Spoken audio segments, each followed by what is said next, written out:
Hey, this is Matthew. Today I'm talking about problem-solving approaches and whether it's actually useful to think about problems as needing to be solved and what the alternative to that is.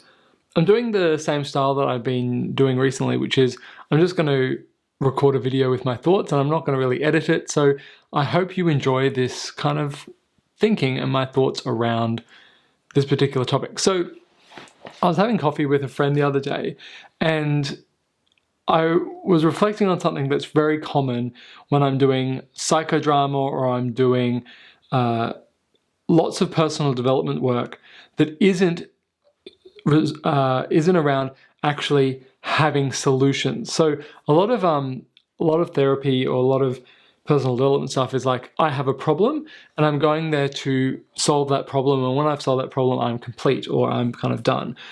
And this is totally different to the way that I approach personal development.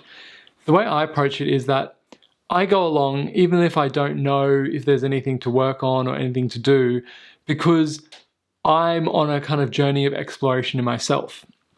And what came up in this conversation over coffee was that I said, after these conversations, I leave more confused and more kind of stirred up inside than I did coming in. Like, I feel like I've got more problems, or like I feel less clear on the answers to my problems or the things I'm trying to work out than I did going in. So what's this about? And I just kind of said this out loud, and my friend, who's a very experienced psychodramatist, said, basically, it's not about solving a problem, it's about increasing your spontaneity. And I think that's a really, really interesting point, because what they're saying is that this is what I'm interpreting it to mean. Real personal development isn't necessarily about solving problems, like explicitly solving problems. What it's about doing is about developing spontaneity in yourself and your ability to creatively solve problems in the moment as you need to.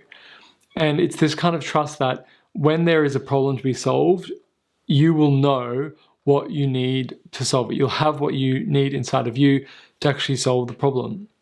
And you don't need a solution, you don't need a strategy, you just need more spontaneity to arise in you that will then flow out of you as solutions. And this is a very interesting sort of frame of problems, because the way I've always lived with problems in my life is that problems should be solved, or problems should be fixed, or problems should be resolved. And this is really saying, no, that is an approach, but it's not necessarily true. What might be more useful, instead of trying to solve the problem, is increasing your spontaneity, your warm-up, your enthusiasm for considering the situation or the problem or the topic. And when you have that increase in spontaneity, the problem will start to solve itself. And after this conversation, I've been thinking back over on my life and going, have I ever had a problem and then gone and then found a solution and then just implemented that solution? I think it's happened maybe once or twice, but most of the time, what I'm doing is I'm developing in myself more ability to respond to that problem when it actually arises in regular life.